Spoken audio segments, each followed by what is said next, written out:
உலகையே அச்சுறுத்தி வருகிறது புதிய வகையிலான ஒரு வைரஸ். எப்படி பரவுகிறது, என்ன விஷயங்கள் அப்படின்னு நம்ம பார்க்கலாம். கொரோனாவை விட அதிவேகமாக பரவும் புதிய வைரஸ் என்ன, அது எப்படி செயல்படுகிறது அப்படின்றத இந்த தொகுப்புல பார்க்கலாம். பிரிட்டன்ல வேகமாக பரவி வருகிறது இந்த புதிய வகை கொரோனா வைரஸ். இதனால உலக நாடுகள் எல்லாமே ஆலோசனை கூட்டங்களுக்கு அழைப்பு விடுத்திருக்காங்க. ஏன்னா ஏற்கனவே இந்த கொரோனாவுடைய இந்த முதல் அலையில பல வகையிலான பாதிப்புகளை உலக நாடுகள் சந்திச்சிருக்கு. இது புதிய வகை வைரஸ்னால இன்னும் அச்சம் ஏற்பட்டிருக்கு. இது இரண்டாம் அலையினுடைய காலகட்டமாக இருக்கிறது. இப்போ இந்த வைரஸ் தன்னை உருமாற்றி கொண்டிருக்கிறது. மியூட்டேட் அப்படின்னு சொல்லுவாங்க. வைரஸ் என்ன தகவமைப்பில் இருந்ததோ அது நோய் எதிர்ப்பு சக்தி அதை அழிக்கிறப்போ அது தன்னை அழிக்காத மாதிரி இன்னொரு வகையில் தன்னை உருமாற்றம் செய்வது. இதில் தான் அலைகள் உருவாகிறது. இரண்டாவது அலைன்னு வர்றது, மூணாவது அலைன்னு வர்றது, ஒவ்வொரு அலைக்கும் ஒரு தன்மையும் கூட மாறுபடும். ஸோ இப்போ இரண்டாவது அலையில் முதல்ல இருந்த கொரோனா வைரஸ் தன்னை மாற்றிக்கொண்டது. ஓஹோ, நீங்க இப்படி உங்களுடைய எதிர்ப்பு சக்தி என்ன அழிக்கிறதா அப்படின்னு சொல்லிட்டு தன்னை மாற்றிக்கொண்டிருக்கிறது அப்படின்றாங்க. ஏற்கனவே உலகம் முழுவதும் உருவான வைரஸ்ல, அதாவது சீனால வந்தது ஒரு வகையிலான வைரஸ், அதாவது கொரோனா வைரஸ் தான், அதுக்கு ஒரு பேர் இருக்கு.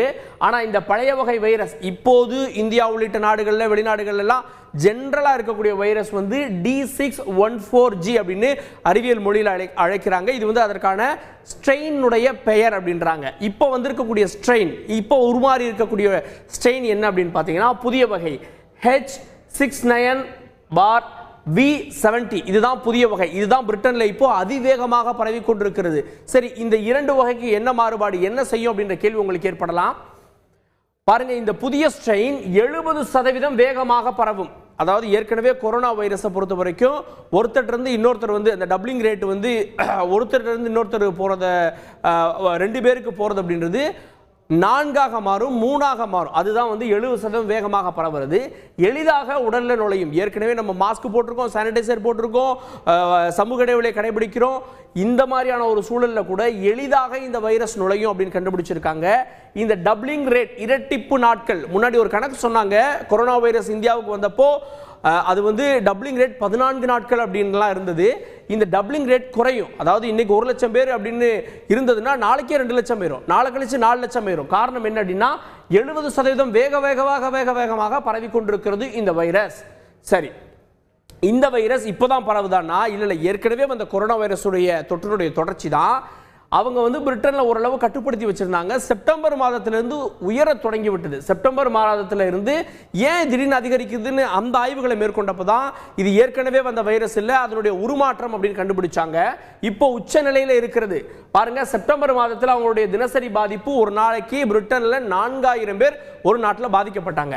டிசம்பர் 20 நேற்றைய தினத்துப்படி பார்த்தீங்க அப்படின்னா 36,000 பேர் ஒரே நாளில் பாதிக்கப்பட்டிருக்கிறாங்க. ஸோ 36,000 பேர் பாதிக்கப்பட்டிருக்காங்க.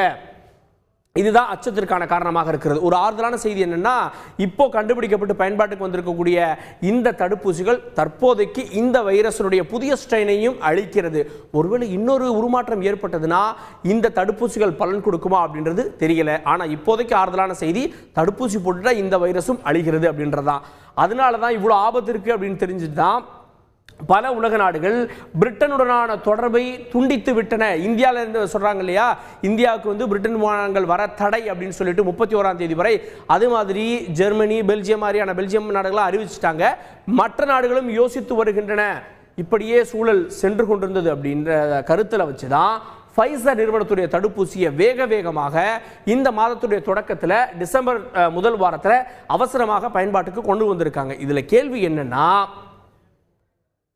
அவசரமாக பயன்பாட்டுக்கு கொண்டு வந்தும் கூட பிரிட்டன்ல மீண்டும் ஊரடங்கு போட்டுட்டாங்க. அங்க கொரோனா தடுப்பூசி மக்களுக்கு போட்டுட்டு இருக்காங்க. ஆனாலும் ஊரடங்குக்கு போயிட்டாங்க.